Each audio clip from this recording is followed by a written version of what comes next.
आज के इस एक्सप्लेनर में आपका स्वागत है। देखिए, हम सब ने ये तो हमेशा सुना है कि घरों और बड़ी बड़ी इमारतों का अपना एक आर्किटेक्चरल फ्लो यानी वास्तु होता है। लेकिन जरा सोचिए, क्या हो अगर खुद हमारे ह्यूमन बॉडी का भी बिल्कुल वैसा ही एक स्पेशल एनर्जी मैप हो। आज हम इसी रहस्यमयी कॉन्सेप्ट को डीकोड करने वाले हैं और सच मानिए ये बहुत ही दिलचस्प होने वाला है। ये कोड अपने आप में कितनी गहरी बात कहता है। लोग अक्सर अपने घरों के वास्तु को ठीक करने के पीछे तो पागल रहते हैं, लेकिन वो अपने खुद के शरीर के वास्तु को पूरी तरह से अनदेखा कर देते हैं। ये समझना वाकई बहुत जरूरी है कि असली अलाइनमेंट या संतुलन ईंट और पत्थर से नहीं बनता, वो हमारी अपनी ह्यूमन एनाटॉमी के भीतर से ही शुरू होता है। तो चलिए इस अनोखे सफर का रोड मैप देख लेते हैं।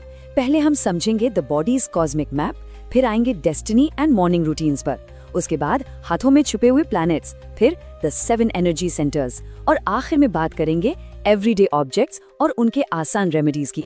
शुरू करते हैं सेक्शन 1 से, द बॉडीज कॉस्मिक मैप। इस बॉडीली आर्किटेक्चर को समझने के लिए हमें थोड़ा प्राचीन विज्ञान की तरफ देखना होगा, जैसे कि समुद्रिक शास्त्र। ये एक ऐसी अनोखी विद्या है जो ये बताती है कि हमारे फिजिकल ट्रेट्स जैसे नाक का आकार या हाथों की लकीरें दरअसल हमारे सबकॉन्शियस माइंड का ही एक एक्सटर्नल मैप है। यानी हमारी बॉडी का हर एक फिजिकल फीचर सीधे तौर पर हमारी एक गहरी इंटरनल एनर्जी जोन को बाहर दर्शाता है ना कमाल की बात। आगे बढ़ते हैं सेक्शन 2 की तरफ, डेस्टिनी एंड मॉर्निंग रूटीन्स। दिन की शुरुआत पर आते हैं। सबसे अहम बात यह है कि जब हम सुबह उठते हैं ना, तो हमारा एनालिटिकल माइंड, जो नॉर्मली एक स्ट्रिक्ट गेटकीपर की तरह काम करता है, वो उस वक्त ऑफ ड्यूटी होता है। नींद से जागते ही सबकॉन्शियस माइंड को रीप्रोग्राम करना सबसे आसान होता है। तो ये जो दिन के पहले कुछ पल होते हैं, ये अपनी न्यूमरोलॉजी के हिसाब से सफलता के बीज बोने का सबसे परफेक्ट टाइम है। चलिए देखते हैं कि अलग अलग बर्थ पाथ नंबर्स के लिए ये सुबह के रूटीन्स क्या हैं। अगर आपका नंबर 1 है तो आप सन की एनर्जी एब्जॉर्ब करने के लिए ईस्ट की तरफ फेस कर सकते हैं।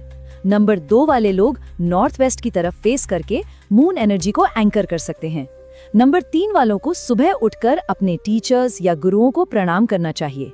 और नंबर 4 वाले अपनी सारी परेशानियां एक ग्रीन पाउच में बंद करके विजुअलाइजेशन के जरिए दूर कर सकते हैं। और बाकी नंबर्स, नंबर 5 वाले लोग बेहतर कम्युनिकेशन के लिए अपनी पिंकी फिंगर को टच करें। नंबर 6 वाले अंगूठे के बेस पर थोड़ा सा काऊ घी रब कर सकते हैं। अगर नंबर 7 है तो सुबह सुबह गणेश चैंट सुनना बहुत फायदेमंद होता है। नंबर 8 वाले कोई छोटी सी डोनेशन प्लान करें और नंबर 9 वाले अपने बेड के पास रखा एक रेड तिलक लगा सकते हैं।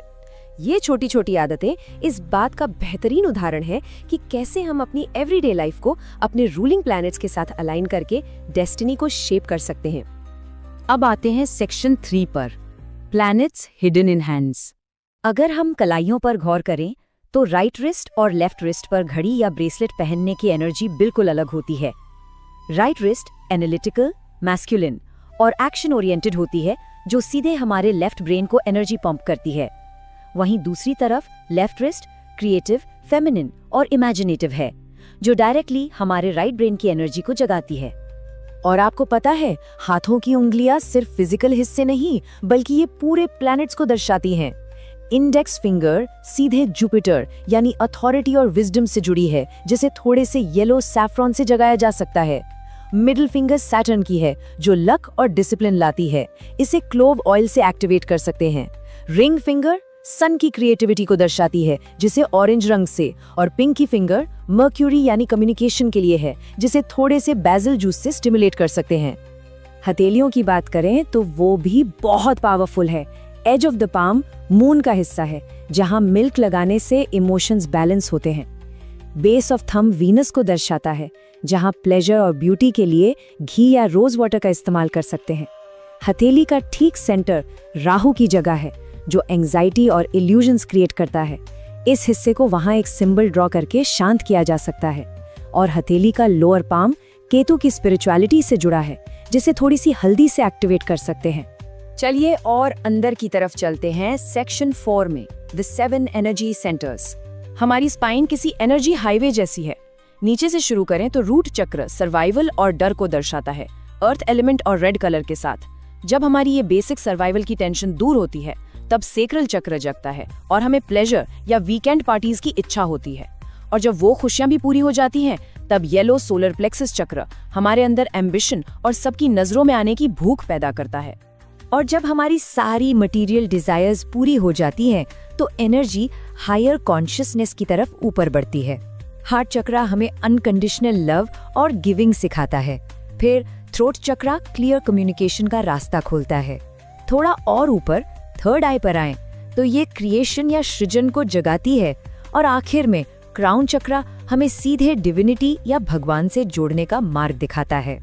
तो इन इंटरनल चक्रास और मिस्टिकल बातों को समझने के बाद आप शायद सोच रहे होंगे कि बिल्कुल आम रोजमर्रा की चीजें जैसे कि जूते और हैंडबैग्स इस कॉस्मिक एनर्जी को कैसे अफेक्ट करते हैं।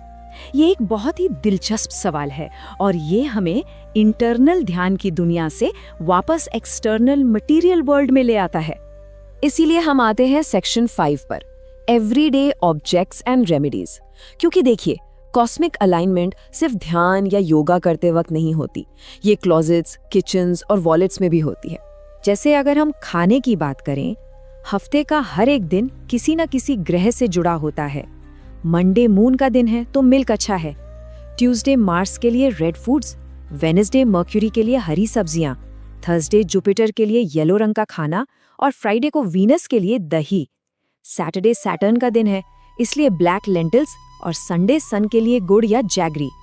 अगर हम अपने भोजन पर पूरा सेंसरी ध्यान दें, तो बिल्कुल ऑर्डिनरी खाना भी एक एनर्जेटिक कॉस्मिक ऑफरिंग बन जाता है। कपड़ों और एक्सेसरीज का कॉस्मिक इम्पैक्ट तो और भी हैरान करने वाला है। जूते हमारी लाइफ की मूवमेंट दिखाते हैं। फटे हुए या गंदे जूते कॉस्मिक मोमेंटम को रोकते हैं और लाइफ में कॉम्प्रोमाइज करने की फीलिंग लाते हैं। और हैंडबैग, वो सिर्फ बैग नहीं है, वो दरअसल एक पोर्टेबल लक पॉट है जो आपकी वेल्थ को होल्ड करता है। इसका अंदर का हिस्सा कभी ब्लैक या ब्राउन नहीं होना चाहिए, बल्कि अबंडेंस के लिए पिंक या रेड होना चाहिए। और इस बैग को हमेशा क्लटर फ्री रखना सबसे जरूरी है। अब आते हैं एक छोटी सी लेकिन कमाल की ट्रिक पर। कुछ खास नंबर्स होते हैं जैसे 369 या 572 जो एक हाई वाइब्रेशन शॉर्टकट की तरह काम करते हैं। इन्हें सिंपली अपनी लेफ्ट रिस्ट पर लिखने से हम डायरेक्ट अपनी इंटेंशंस को यूनिवर्स के साथ सेट कर सकते हैं। ये काफी आसान है ना? आज के इस एक्सप्लेनर का अंत हम इस बेहद गहरे विचार के साथ करते हैं कि असली ग्रोथ हमेशा अंधेरे में यानी शांति और चुपचाप होती है। ईविल आई या बुरी नजर से बचने का यही तरीका है। ट्रू इनर अलाइनमेंट तभी होती है जब चीजों को और इरादों को बिना शोर मचाए पकने का समय मिले। तो चलिए आज ये सोचते हैं, कौन सी ऐसी नई एनर्जी या शुरुआत है जिसे आज थोड़े अंधेरे में रखकर बिना किसी को बताए डेवलप किया जा सकता है। इस पर जरूर विचार कीजिएगा।